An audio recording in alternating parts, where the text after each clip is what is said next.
हरे कृष्णा. सर्व भक्तांचं स्वागत आहे आजच्या भागवत कथेमध्ये.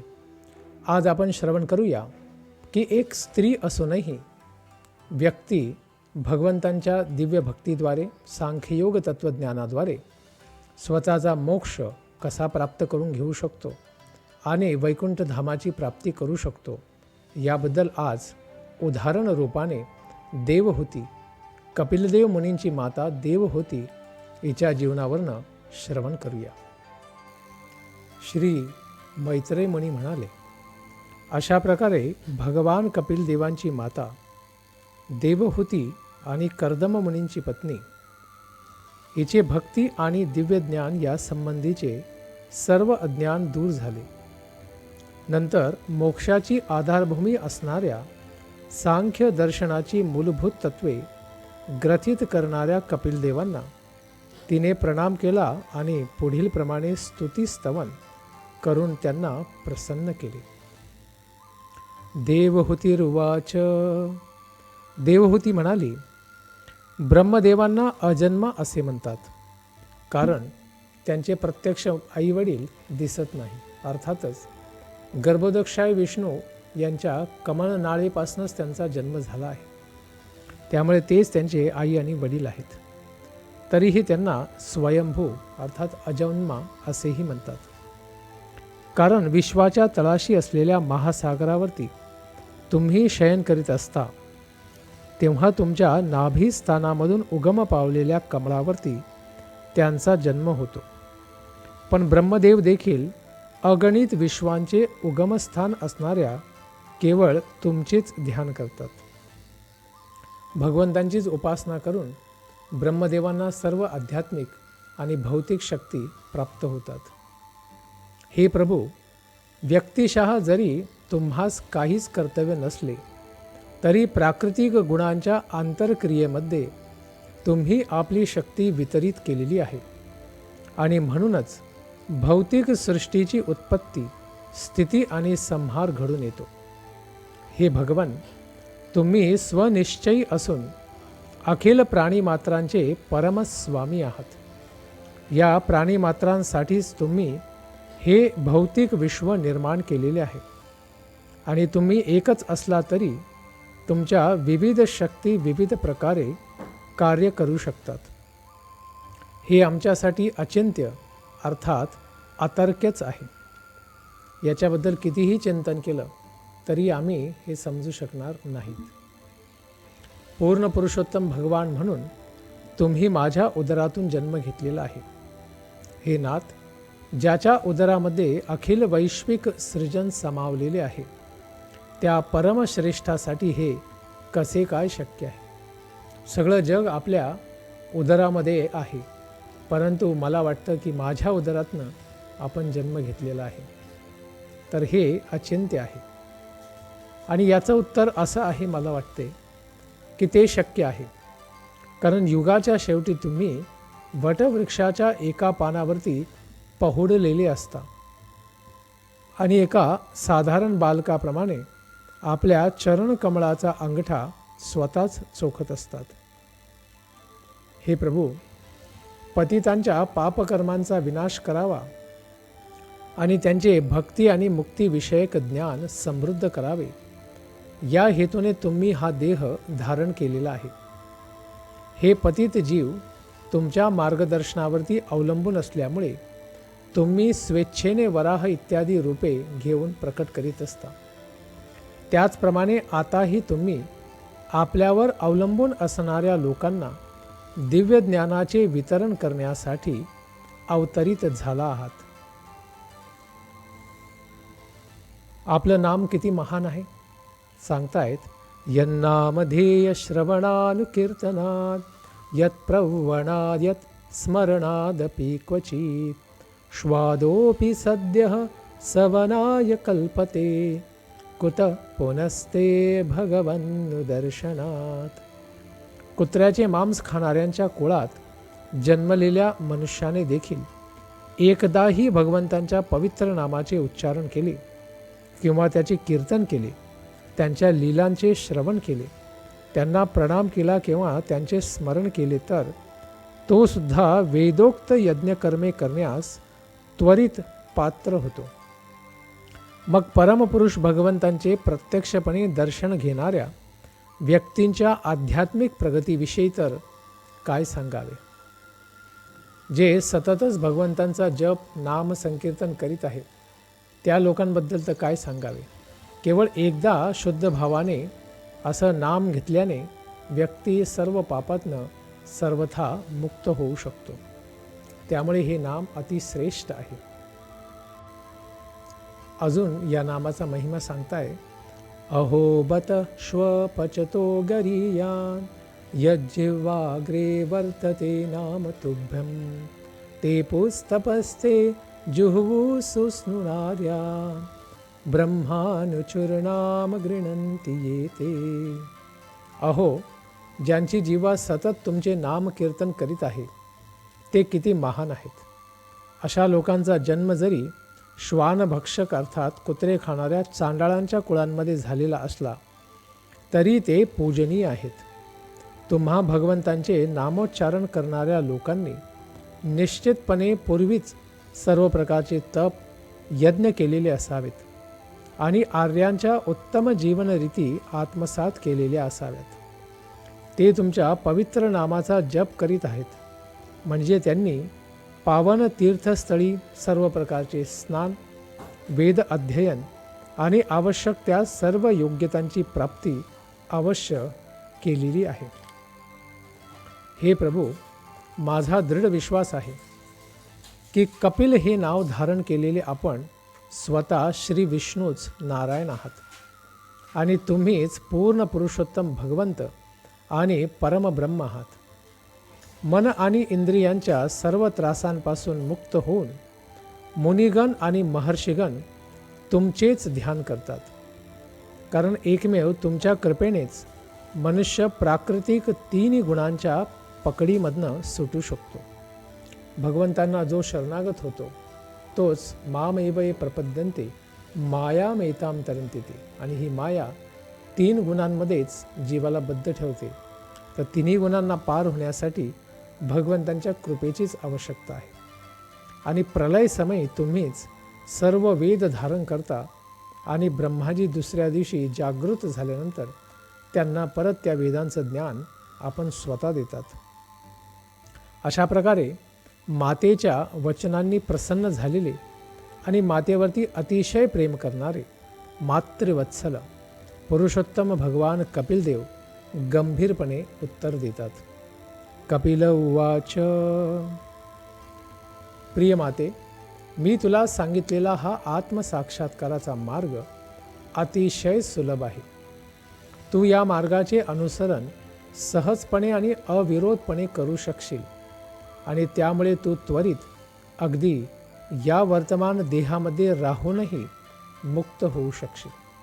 अर्थात जर कोणाला जीवनमुक्त व्हायचं असेल तर अशा दिव्य सांख्ययोग भक्तियोगाद्वारे व्यक्ती त्या पद्धतीची आध्यात्मिक चेतना प्राप्त करू शकतो. त्यामुळे मी तुला जो उपदेश दिलेला आहे त्यांचे पालन खऱ्या अर्थाने अध्यात्मवादी असणाऱ्या व्यक्तींकडून केले जाते. आत्मसाक्षात्काराच्या या मार्गाचे जर तू पूर्ण रीतीने अचूकपणे अनुसरण केलेस तर खचितच तू भयंकर भौतिक प्रदूषणातून मुक्त होशील. अर्थात सर्व प्रकारच्या भौतिक इच्छा आणि कुसंगापासून सर्वथा तुझा उद्धार होईल आणि अंततः माझी अर्थात वैकुंठाची प्राप्ती तुला अवश्य होईल यावरती सुदृढ विश्वास ठेव. माते, ज्यांना भक्तिमय सेवेच्या या पद्धतीचे ज्ञान नाही ते लोक खचितच जन्म मृत्यूच्या चक्रातून मुक्त होऊ शकत नाही. ज्या लोकांना हे ज्ञान नाही, ज्यांच्यामध्ये वैराग्य नाही, ज्यांच्यामध्ये भक्ती नाही, ते कधीही या संसारातनं पार होऊ शकत नाही. यावरती मैत्रेय ऋषी म्हणतात, आपल्या प्रिय मातेला अशा प्रकारे उपदेश दिल्यानंतर आपले इच्छित कार्य पूर्ण झालेले आहे असे समजून आपल्या आईची अनुमती घेऊन भगवान कपिल देवांनी स्वतः गृहत्याग केला, संन्यास घेतला आणि ते गृहातनं पुन्हा कधीही न परत येण्यासाठी निघून गेली. आपल्या पुत्राच्या आदेशानुसार देवहूतीने त्या आश्रमातच राहून भक्तियोगाचा, सांख्ययोगाचा अभ्यास करण्यास प्रारंभ केला. तो कर्दम मुनींचा आश्रम होता. बिंदू सरोवरापाशी आणि फुलांनी इतक्या सुंदर रीतीने सुशोभित करण्यात आला होता की त्याला सरस्वती नदीचा पुष्पमुकुटच समजले जात असे. अत्यंत सुंदर आणि रमणीय तो आश्रम होता. देवहूतीने कर्दम मुनींच्या अशा घरामध्ये समाधीचा अभ्यास केला, भगवंतांचं निरंतर चिंतन केलं. दिवसातनं 3 वेळा ती सकाळ, दुपार, संध्याकाळ त्रिसंध्यम आंघोळ करीत असे आणि अशा प्रकारे तिचे कुरळे काळे केस हळूहळू पांढरे झाले, अर्थात बराच काळ लोटला. खडतर तपश्चर्येमुळे तिचे शरीर हळूहळू कृश होत गेले आणि ती जीर्ण आणि फाटकी वस्त्रे घालू लागली, अर्थात नवीन वस्त्र ती धारण करीत नव्हती. कर्दम मुनी हे सर्व प्रजापतींपैकी एक होते आणि त्यांनी आपल्या तपस्या आणि योगबळावरती असे घर आणि गृहोपयोगी वस्तू निर्माण केल्या होत्या की विमानात बसून बाह्य अवकाशामध्ये प्रवास करणाऱ्या देवतांनाही कधी कधी त्या ऐश्वर्याचा स्वतः हेवा वाटत असे. इतकं मोठं ऐश्वर्य या ऋषींमुनीकडे होतं. कर्दम मुनींच्या घरातील ऐश्वर्य या ठिकाणी वर्णन केलेलं आहे. तेथील पलंगपोस आणि सतरंजा दुधाच्या फेसासारख्या पांढऱ्या, शुभ्र आणि सुंदर होत्या. खुर्च्या, बाके इत्यादी आसने सर्व काही हस्तिदंताची बनलेली होती. आजकाल हस्तिदंत मिळणं फार अवघड आहे आणि फार महाग आहे. व ती सोनेरी नक्षीकामाची झालर लावलेल्या कपड्यांनी आच्छादित होती. तेथील अन्य आरामदायी आसने सोन्याची बनविलेली असून त्यावरती मऊ मऊ उषा ठेवलेल्या होत्या. त्या घराच्या भिंती उत्तम प्रतीच्या संगमरवराने बनविलेल्या होत्या आणि त्यावरती मौल्यवान रत्ने जडविलेली होती. तेथे साध्या दिव्यांची आवश्यकता नव्हतीच, कारण संपूर्ण घर हे रत्न आणि मण्यांच्या किरणांनी उजळून निघालेले होते. घरातील स्त्रियांनी पुष्कळ प्रमाणात रत्नांच्या आभूषणांनी शृंगार केला होता. त्यांच्या 1000पेक्षा जास्त सेविका होत्या आणि अत्यंत सुंदर अलंकार त्यांनी धारण केलेले होते. घराच्या प्रमुख परिसराभोवती अनेक नयनरम्य उद्याने बनविलेली होती आणि त्यांमध्ये मधुर आणि सुवासिक फुले होती आणि त्याच सोबत ताजी फळे लढलेले उंच आणि सुंदर असे अनेक वृक्षही त्यांमध्ये होते. या उद्यानांचे आकर्षण म्हणजे तेथे नेहमी गायन करणारे पक्षी त्या वृक्षांवरती बसलेले असत आणि त्यांचा मधुर आवाज तसेच भ्रमरांचा गुंजारव यामुळे संपूर्ण वातावरणच अत्यंत आल्हाददायक झाले होते. कमळांनी भरलेल्या तेथील पुष्करणीत स्नान करावे म्हणून देवहूती त्या रमणीय उद्यानात जेव्हा प्रवेश करीत असे तेव्हा स्वर्गातील देवतांचे सहचर असलेले गंधर्व तेथे कर्दम मुनींच्या वैभवशाली कौटुंबिक जीवनाचे स्तुतिगान स्वतः करीत असत. तिचे थोर पती कर्दम मुनी तिचे सर्व काळी रक्षण करीत असत. सर्वच दृष्टीने देवहूतीची स्थिती अगदी एकमेवा द्वितीय होती. तरी इतके सर्व वैभव असून आणि त्याबद्दल स्वर्गातील स्त्रिया देखील तिचा हेवा करीत असून सुद्धा तिने सर्व सुखांचा सर्वथा त्याग केला होता. आपल्या पुत्राचा कपिलदेवाचा झालेला वियोग हेच केवळ तिच्या दुःखाचे कारण होते. कारण साक्षात भगवंत घरात जन्म घेतलेले, परंतु तेही संन्यास घेऊन निघून गेले, यामुळे तिला फार दुःख होते. देवहूतीच्या पतीने बाळाच्या आधीच घर सोडून संन्यास आश्रम स्वीकारला होता आणि तिच्या एकुलत्या एक पुत्राने कपिलदेवानेही घर सोडले होते. तिला जरी जन्म मृत्यूच्या सर्व तत्वांचे ज्ञान झाले होते आणि जरी तिचे अंतःकरण निर्मळ झाले होते, तरीसुद्धा वासराच्या मृत्यूने गाय विव्वळ व्हावी त्याप्रमाणे पुत्राच्या विरहाने ती अतीव दुःखी झाली. वत्से गौरी व वत्सला.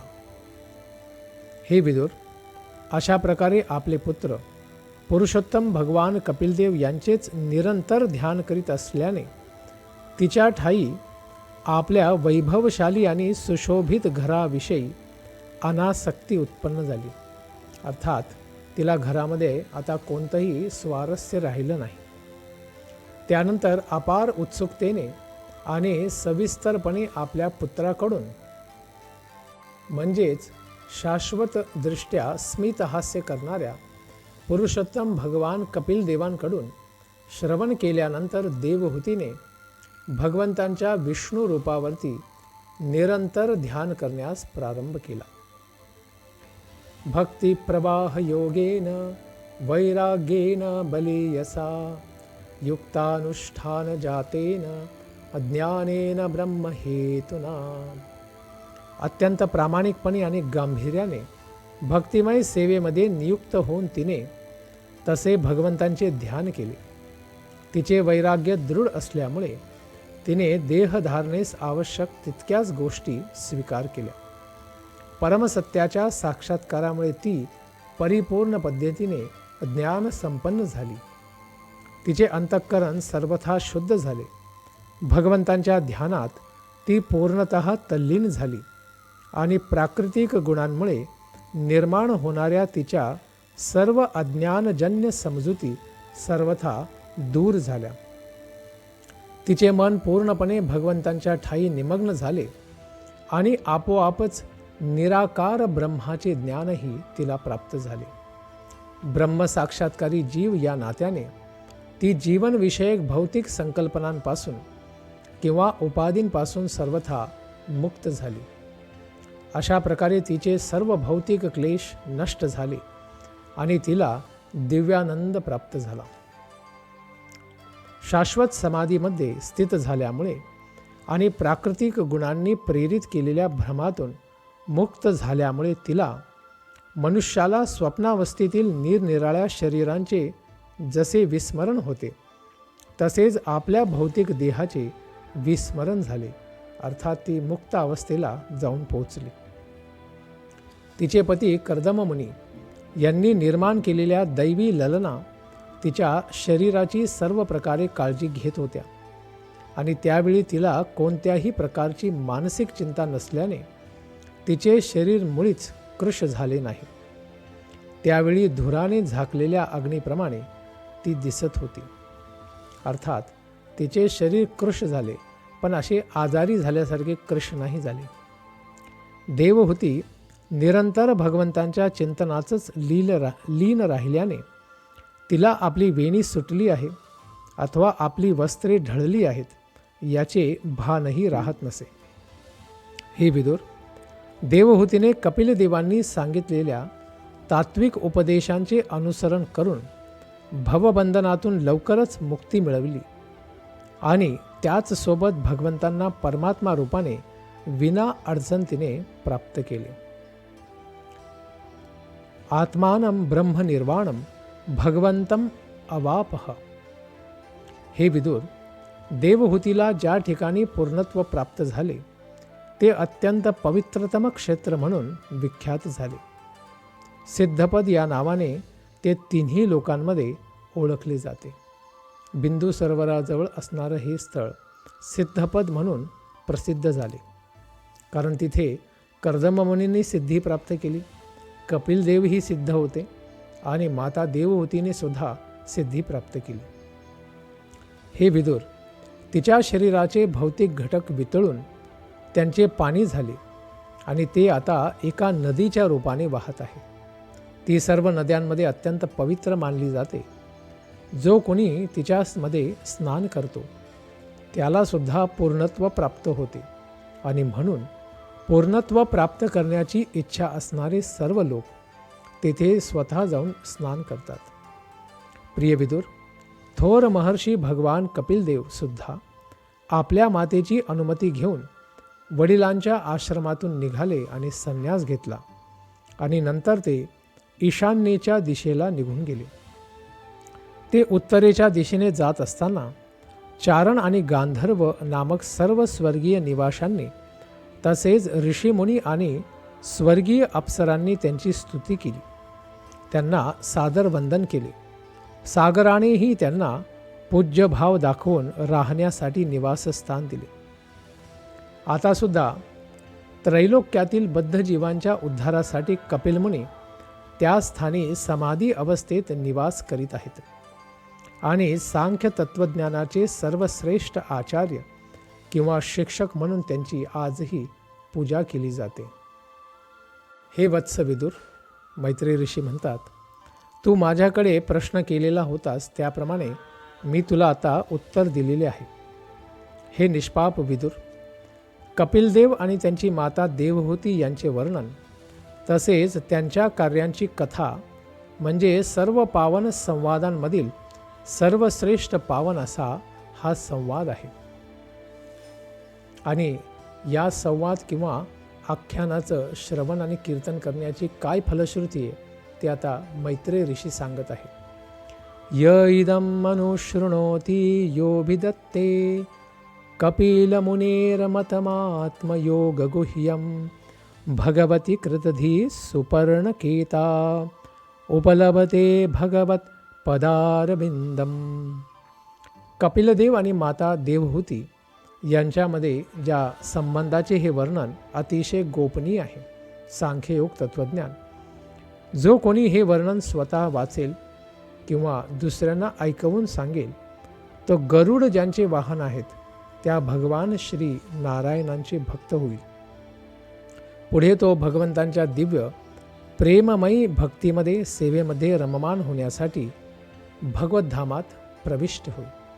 अर्थात हे दिव्य तत्त्वज्ञान आणि व्याख्यान श्रवण करण्याचा हा लाभ आहे की शुद्ध प्रेमा भक्ती प्राप्त होईल आणि भगवंतांच्या कृपेने भगवद्धामही आपण जाऊ शकतो.